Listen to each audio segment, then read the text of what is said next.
Dios les bendiga, soy el pastor Gilberto Gutiérrez de la Iglesia Bautista de México DF. Me da mucho gusto saludarlos en este martes 30 de abril 2019.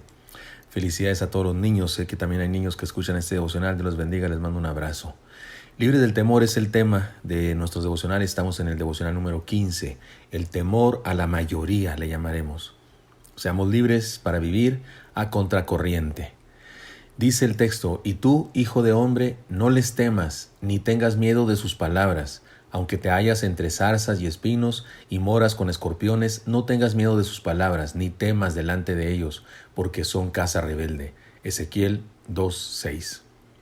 Una de las cosas más difíciles de enfrentar en el discipulado cristiano es la singularidad de una vida cristiana verdadera, en medio de la mediocridad de la mayoría que se uniforma con las mismas actitudes, pensamientos y sentimientos. Es decir, una de las cosas más difíciles es ser original, ser diferente, ser contraste, ser otro, de otro modo a como es el mundo. Y eso constituye un desafío que no todos están dispuestos a enfrentar. Jeremías fue puesto, como el texto dice, en medio de una casa rebelde. ¿Qué quiere decir eso? Digámoslo de este modo: estaba de moda ser mal creyente, y él fue llamado a marcar la diferencia. Eso siempre resulta un reto difícil de enfrentar. Lo más cómodo es nadar a favor de la corriente, hacer lo que los demás hacen, o por lo menos celebrarles y jamás contradecirles a todos los que nos rodean, mucho menos exhortarles respecto a sus fechorías. Cuando un cristiano quiere ser un buen discípulo de Cristo y hace compromisos, comienza un proceso de santificación y de crecimiento, y esto invariablemente le traerá conflictos con los de su casa, con los de su grupo social, de su escuela, trabajo, incluso en ocasiones con los de su iglesia. Algunos de los más cercanos incluso harán todo lo posible para evitar que siga por ese camino. Eso es lo que algunos llaman fuego amigo. Por eso el Señor le advierte a Ezequiel y le dice: les hablarás, pues mis palabras escuchen o dejen de escuchar, porque son muy rebeldes. Mas tú, hijo de hombre, oye lo que yo te hablo, no seas rebelde como la casa rebelde. Abre tu boca y come lo que yo te doy.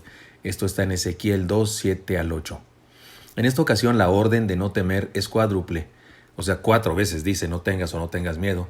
Debe ser muy importante obedecer esta orden. Permítame compartir con ustedes algunas verdades que nos pueden ayudar a lograrlo. Antes que temer a ser impopular, temamos ofender a Dios. Podemos decir que Ezequiel fue llamado a ser un profeta impopular. Su estilo de vida y su mensaje eran aborrecibles delante de los falsos creyentes de su tiempo. Se encontraba en medio de personas rebeldes a Dios.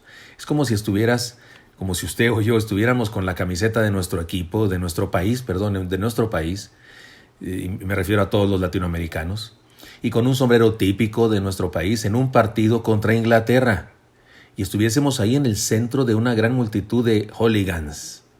Eso sí que es peligroso, ¿está de acuerdo conmigo? Sin embargo, Ezequiel, aunque tenía miedo a ser impopular, tenía más miedo a defraudar a Dios, y cumplió con su ministerio. Es en estos casos en donde cobra sentido la palabra: el principio de la sabiduría es el temor de Jehová. Los insensatos desprecian la sabiduría y la enseñanza. Está en Proverbios 1:7. Temamos defraudar a Dios y jamás tendremos miedo. Pero si dejamos de temer a Dios, viviremos toda la vida con miedo. Antes que temer a la tiranía de la democracia, temamos a la mediocridad. En nuestro tiempo se sobrevalora la democracia. Si alguien que se desarrolla en la política quiere ser bien visto, todo lo que tiene que hacer es decir que defiende la democracia, y aunque no sea cierto, ganará cierto prestigio. Sin embargo, y regularmente no es cierto, por cierto. Sin embargo, existen campos en donde la democracia no solo no es útil, sino que puede llegar a ser una maldición. Por ejemplo, antes de que me apedreen ustedes, y qué bueno que estoy por internet y no en persona, porque algunos ya me habrían pegado, la democracia en ocasiones no solo nos sirve, sino que puede llegar a ser una maldición. Les pongo un ejemplo. El día de hoy, en muchos países, se aprobó por democracia el aborto. Y ahora resulta que se puede matar niños antes de que nazcan sin que nadie los defienda. Y están de acuerdo la mayoría. ¿Eso es una bendición de la democracia? Yo creo que no. Y por democracia se aprueba el matrimonio de personas de un mismo sexo. Y por democracia muchos están queriendo desterrar a Dios de su creación. El problema es simple: una verdad es verdad aunque uno solo la sostenga, y la mentira es mentira aunque muchos crean que es verdad. Así que debemos tener cuidado de no ser esclavizados por la tiranía de la democracia, o la tiranía del consenso, o la tiranía de la opinión de la mayoría. Algunos creen en un dogma al que llamo la infalibilidad de la democracia, pero es una herejía. No siempre los muchos tienen la razón. No siempre la mayoría tiene la razón. Muy a menudo la mayoría, el grupo, los que son más, se equivocan. Severamente se equivocan. El ejemplo más claro es el de la crucifixión de nuestro Señor Jesucristo. Crucifícale, crucifícale, gritaban la mayoría. La democracia le llevó a la cruz. Algunos creen en ese dogma y, insisto, se trata de una herejía. Vivimos en un mundo perdido. Eso nos lo advirtió el Señor Jesucristo cuando dijo: y Él os dio vida a vosotros cuando estabais muertos en vuestros delitos y pecados, en los cuales anduvisteis en otro tiempo siguiendo la corriente de este mundo, conforme al príncipe de la potestad del aire, el espíritu que ahora opera en los hijos de desobediencia. Esto está en Efesios 2, 1 al 2. Es claro, debemos tener cuidado de no seguir en la corriente a este mundo rebelde que se opone a Dios. Seamos distintos, aunque eso tenga consecuencias. Seamos del remanente que confía en Dios. No seamos como la media, no seamos uno más de la estadística, no seamos del montón, no seamos gente de acuerdo a la moda del mundo.